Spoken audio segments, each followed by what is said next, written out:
الحمد لله والصلاة والسلام على رسول الله وعلى آله وأصحابه أجمعين أما بعد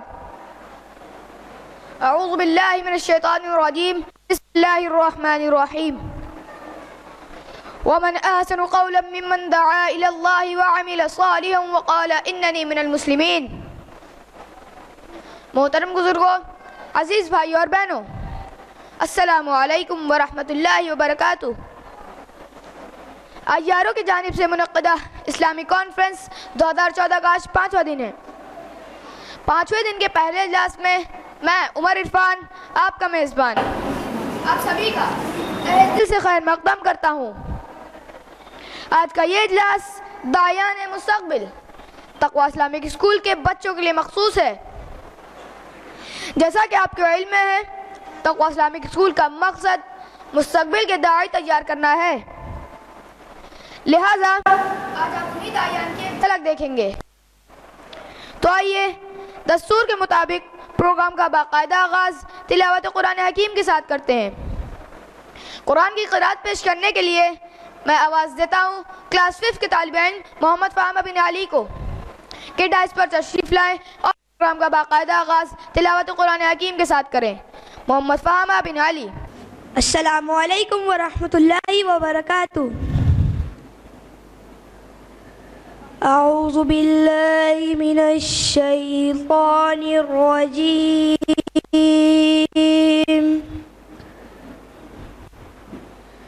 بسم اللہ الرحمن الرحیم.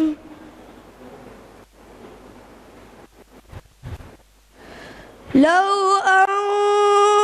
أنزلنا هذا القرآن على جبل لرأيته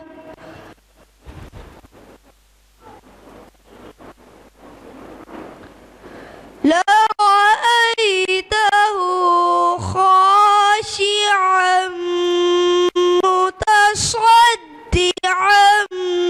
من خشية الله. وتلك الأمثال نضربها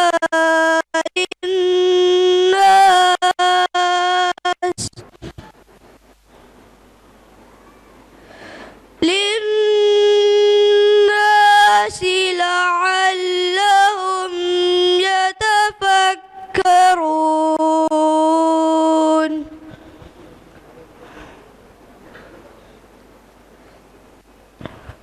هو الله الذي لا إله إلا هو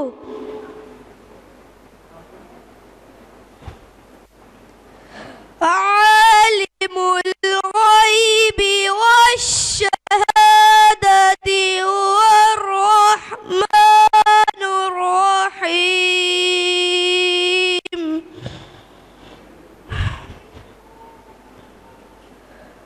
هو الله الذي لا إله إلا هو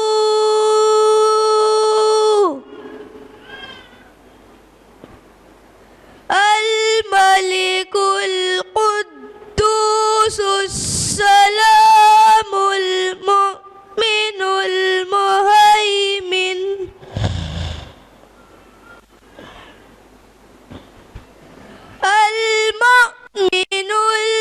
المهيمن العزيز الجبار المتكبر. سبحان الله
وهو العزيز الحكيم. صدق الله العظيم.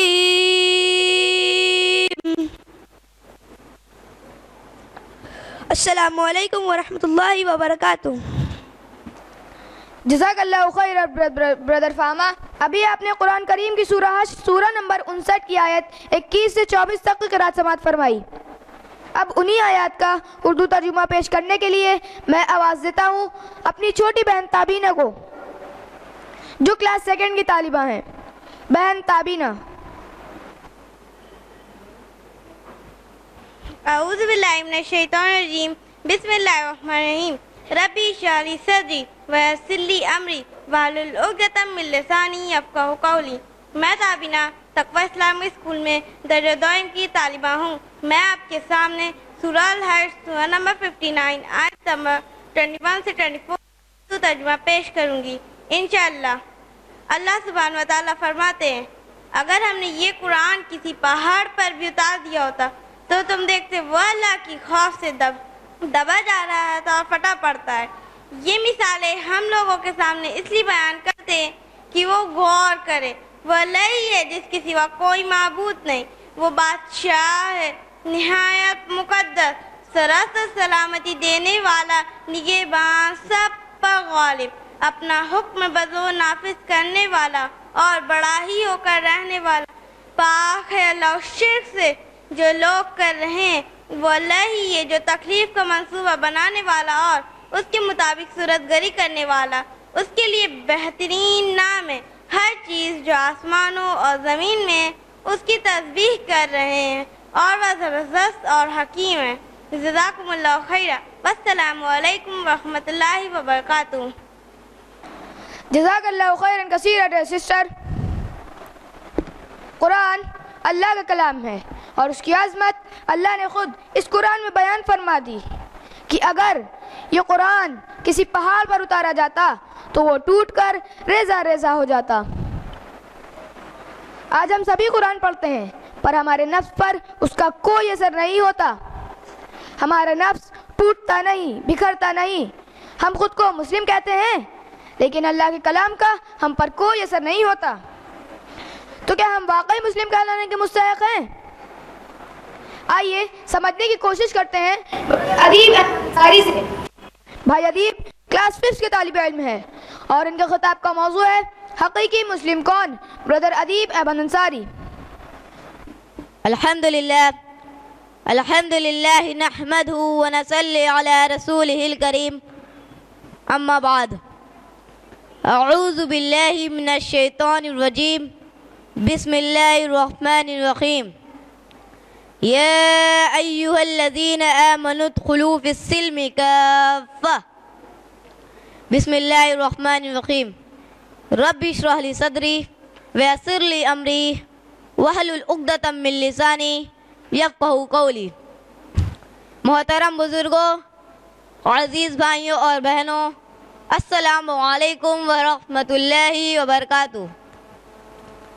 میری گفتگو کا موضوع ہے حقیقی مسلم کون. آئیے پہلے ہم یہ جانتے ہیں کہ مسلم کا معنی کیا ہے. لفظ مسلم عربی لفظ سلم سے بنا ہے جس کا معنی ہوتے ہیں فرمانبرداری اور اطاعت گزاری. یعنی مسلم اس شخص کو کہتے ہیں جو اللہ تعالیٰ کا فرمانبردار اور اطاعت گزار ہو، جو اس کے حکم کے آگے اپنی ساری خواہشات ختم کر کے صرف اس کے حکم کے مطابق اپنی زندگی گزارے. صرف وہی شخص مسلم کہلانے کا مستحق ہے.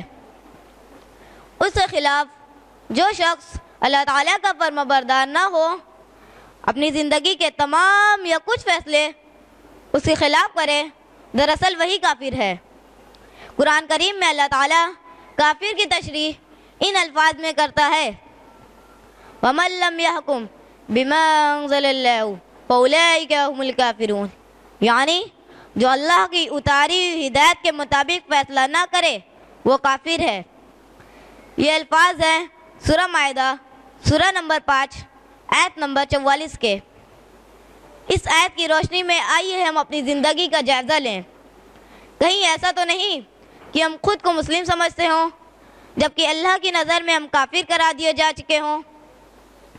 ابھی جو فرمایا اللہ کی اتاری ہوئی ہدایت کے مطابق جو فیصلہ نہ کرے وہ کافر ہے، اس کا یہ مطلب ہرگز نہیں کہ جو معاملے عدالتوں میں آئیں صرف انہی کا فیصلہ اللہ کی اتاری ہوئی ہدایت کے مطابق ہو، بلکہ اس کا مطلب یہ ہے کہ ہر شخص اپنی زندگی کے ہر معاملے میں اللہ کی اتاری ہوئی ہدایت کے مطابق فیصلہ کرے. ہر انسان کی زندگی میں ایسے مقامات آتے ہیں جب اس کے سامنے موجود کئی راستوں میں سے ایک راستے کا انتخاب کرنا ہوتا ہے. ایک راستہ تو اللہ اور اس کے رسول نے بتایا ہے، دوسرا راستہ خود اپنی نفس کا بتایا ہوا راستہ ہے. یعنی انسان کو جو چیز بھلی اور آسان لگے اسے اپنائے. ایک اور راستہ آباء و اجداد کی پیروی کا ہے، یعنی ہمارے باپ دادا جو کرتے آئے ہیں یا ہمارے خاندان یا برادری والوں کا یہی دستور ہے. ایک اور راستہ غیر اللہ کی اطاعت کا ہے، یعنی فلاں شخص بہت بڑا آدمی ہے، اس کی بات بالکل درست ہوگی، یا فلاں شخص کے ہاتھ میں ہماری روزی روٹی ہے، ہمیں اسے ہر حال میں خوش رکھنا ہوگا، یا فلاں قوم بڑی ترقی کر رہی ہے، ہمیں اسی کا راستہ اپنانا چاہیے. اسی طرح ہر شخص کی زندگی کے ہر معاملے کا فیصلہ کرنے کے لیے 4 راستے آتے ہیں. ایک راستہ تو اللہ اور اس کے رسول نے بتایا ہے، دوسرا راستہ خود اپنی نفس کا بتایا ہوا راستہ ہے، تیسرا راستہ باپ دادا کی پیروی کا ہے، اور چوتھا راستہ دنیا والوں کی پیروی کا ہے. سب سے پہلے ہم اپنی نفس کا جائزہ لیتے ہیں.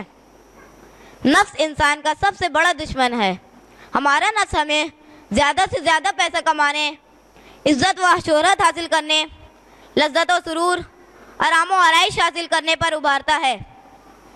اگر کوئی شخص صرف نفس کی خواہشات کی تعمیل میں اللہ اور اس کے رسول کی پرواہ نہ کرے تو آپ ہی بتائیں وہ اللہ تعالیٰ کا فرمانبردار رہ جائے گا؟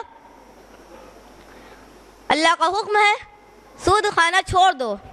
نفس کہتا ہے سود سے دولت میں اضافہ ہوتا ہے. اللہ کا حکم ہے رشوت مت لو. نفس کہتا ہے تم نہیں لوگے تو کوئی اور لے لے گا. اللہ کا حکم ہے بے حیائی کے کاموں سے بچو. نفس کہتا ہے اس میں لذت و سرور ہے.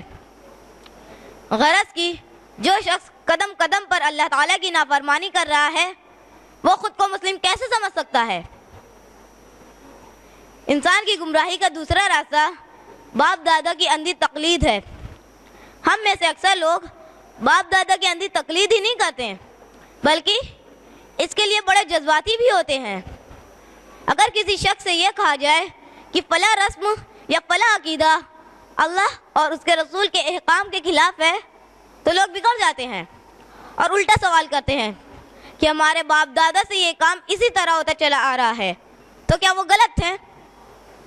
جبکہ ہونا یہ چاہیے اگر کوئی بات ہمیں باپ دادا کے عمل کے خلاف اللہ اور اس کے رسول کی معلوم ہو تو اسے فوراً قبول کر لیں اور باپ دادا کی روش چھوڑ دیں. میں آپ کے سامنے 2 مثالیں پیش کروں گا. اسلام سے پہلے عرب قبائل میں بٹے ہوئے تھے. اسلام نے آ کے سب کو ایک کر دیا. اب کوئی کسی سے چھوٹا نہیں، کوئی کسی سے بڑا نہیں سوائے تقویٰ کے اعتبار سے. لیکن آج ہمارے ہندوستانی سماج میں ہم پھر برادریوں میں بٹ گئے. کوئی سید ہے تو کوئی شیخ ہے، کوئی پٹھان ہے تو کوئی انصاری ہے، کوئی اونچا ہے تو کوئی نیچا ہے. جبکہ اللہ تعالیٰ نے صاف صاف فرما دیا ہے سورۃ الحجرات سورہ نمبر 50 آیت نمبر 13 میں تم میں سے اللہ کے نزدیک قابل اکرام وہ ہے جو تقویٰ والا ہے. ایک دوسری مثال اللہ تعالیٰ نے سورۃ النساء میں سبھی وارثوں کا حصہ مقرر کر دیا ہے. اس میں لڑکوں کا بھی حصہ ہے اور لڑکیوں کا بھی. لیکن آج ہمارے ہندوستانی سماج میں بہت سے ایسے لوگ پائے جاتے ہیں جو کہتے ہیں ہمارے خاندان میں میراث صرف لڑکوں میں تقسیم ہوتی ہے، لڑکیوں میں نہیں، اور باپ دادا سے ہوتا چلا آ رہا ہے. تو کیا ایسے لوگ اللہ تعالیٰ کے فرمانبردار اور مسلم کہنے کے مستحق ہیں؟ جیسا کہ میں نے عرض کیا انسان کی گمراہی کا تیسرا راستہ غیر اللہ کی اطاعت کا ہے. اگر کوئی شخص یہ سمجھے کہ فلاں شخص غلط ہو ہی نہیں سکتا، لہٰذا اسی کی پیروی کی جانی چاہیے، یا فلاں قوم بڑی ترقی کر رہی ہے لہٰذا اسی کے نقش قدم پر چل کر کامیابی ملے گی، فلاں شخص یا فلاں قوم اللہ اور اس کے رسول کے حکم کے خلاف ہی کیوں نہ ہو۔ میں آپ کے سامنے ایک مثال پیش کروں گا۔ مغربی تہذیب و تمدن کی چکاچوند میں آج ہم اس قدر اندھے ہو گئے ہیں کہ بے حیائی اور بے پردگی کو برا ہی نہیں سمجھتے، جبکہ اللہ کا صریح حکم قرآن میں موجود ہے۔ فرمایا سورۃ الاحزاب سورہ نمبر 33 آیت نمبر 59 میں، اے نبی اپنی بیویوں، اپنی بیٹیوں اور مسلم عورتوں سے کہہ دو کہ جب وہ گھر سے باہر نکلیں تو اپنے جلباب اوڑھ لیا کریں۔ ذرا سوچیں، وہ خواتین جو بے حجاب گھومتی ہیں اور اسے کوئی عیب بھی نہیں سمجھتی، اور اس گھر کے مرد جو ایسا کرنے سے روکتے بھی نہیں، تو کیا ایسے لوگ اللہ تعالیٰ کے فرمانبردار اور مسلم کہلانے کے مستحق ہیں؟ محترم بزرگوں، یہ مت سمجھیے گا کہ اتنا چھوٹا سا لڑکا ہمیں کافر قرار دیا جا رہا ہے۔ میری کیا مجال جب میں آپ کو کافر اور مسلم ہونے کا فیصلہ کر سکوں۔ کوئی بھی شخص جو خود کو مسلم خیال کرتا ہے اسے قانونی طور پر مسلم ہی خیال کیا جائے گا، اور دنیا میں بھی اس کے ساتھ مسلمانوں جیسا ہی سلوک کیا جائے گا، لیکن اللہ جو دلوں کا حال جانتا ہے وہ روز آخرت ہماری نافرمانیوں کے سبب ہمیں مسلم ماننے سے انکار کر دے گا، اور اس دن ہمیں اپنی غلطی سدھارنے کا موقع بھی نہیں ملے گا۔ اس لیے ہمیں چاہیے کہ موت سے پہلے اپنا جائزہ لیں، کیا واقعی طور پر ہم مسلم ہیں؟ کیا حقیقی طور پر ہم اللہ تعالیٰ کے فرمانبردار ہیں؟ میں اپنی گفتگو قرآن شریف کی انہی آیتوں سے ختم کرتا ہوں جہاں سے شروع کی تھی، یا ایھا الذین آمنوا ادخلوا فی السلم کافہ، اے ایمان والو پورے کے پورے اللہ تعالیٰ کی فرمانبرداری میں داخل ہو جاؤ۔ وآخر دعوانا ان الحمد للہ رب العالمین، والسلام علیکم ورحمۃ اللہ وبرکاتہ۔ جزاک اللہ برادر۔ اللہ سبحانہ و تعالیٰ ہم سب کو اپنا احتساب کرنے کی توفیق عطا فرمائے اور ہم سب کو حقیقی مسلم بنا دے، آمین۔ محترم بزرگوں، عزیز بھائیوں اور بہنوں، آج مسلمانوں کی حالت یہ ہو گئی ہے کہ ان کی اکثریت واقعی مسلم کہلانے کے حقدار نہیں ہے، حالانکہ اللہ کے رسول حضرت محمد صلی اللہ علیہ وسلم نے اس امت کو یہ ذمہ داری سونپی تھی کہ اللہ کا پیغام دوسروں تک پہنچائے۔ حضرت محمد صلی اللہ علیہ وسلم چونکہ اللہ کے آخری پیغمبر ہیں، آپ کے بعد کوئی نبی نہیں آئے گا، اسی لیے قیامت تک کے انسانوں کی ہدایت کے لیے آپ ہی کا طریقہ قابل عمل اور قابل قبول ہے۔ یہی وجہ ہے کہ قرآن سے پہلے جو کوئی بھی کتاب دنیا میں نازل کی گئی اس میں سے ایک آخری رسول کی بشارت بھی سنائی گئی ہے۔ اگرچہ آج کوئی کتاب اپنی اصل شکل میں باقی نہیں ہے، لیکن پھر بھی بہت ساری کتابوں میں حضرت محمد صلی اللہ علیہ وسلم کی پیشنگوئیاں آج بھی موجود ہے۔ تو آئیے ہم غیر مسلموں کو اسلام کی دعوت پیش کرتے ہوئے انہیں ان کی کتابوں سے قائل کر سکتے ہیں کہ ان کی کتابوں میں جس لاسٹ پروفٹ یا انتم عیش دودھ کی خبر دی گئی ہے آپ اس پر ایمان کیوں نہیں لاتے؟ آئیے کلاس 4 کی بہن جوہریہ سے جانتے ہیں محمد صلی اللہ علیہ وسلم وبھن دھرم گرنتھوں میں۔ سسٹر جوہریہ شمس۔ نحمده ونصلي على رسوله الكريم اما بعد ربي اشرح لي صدري ويسر لي امري واحلل عقدة من لساني يفقهوا قولي۔ السلام علیکم ورحمۃ اللہ وبرکاتہ۔ محمد صلی اللہ علیہ وسلم ہندو دھرم گرنتھوں میں ستیہ ہمیشہ اسپشٹ ہوتا ہے، اس کے لیے کسی طرح کی دلیل کی ضرورت نہیں ہوتی۔ یہ بات اور ہے کہ ہم اسے نہ سمجھ پائیں یا کچھ لوگ ہمیں اس سے دور رکھنے کا پریاس کریں۔ اب یہ بات چھپی نہیں رہی کہ ویدوں، اپنشدوں اور پرانوں میں اس دنیا کے انتم سندیش دا ارتھات پیغمبر حضرت محمد صلی اللہ علیہ وسلم کی بھوشوانی کی گئی ہیں۔ ودوانوں نے ایسے پرمار پیش کیے ہیں جس سے ستیہ کھل کر سامنے آ گیا ہے۔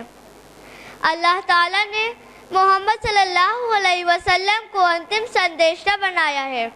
آپ کے بعد کوئی پیغمبر نہیں آئے گا اور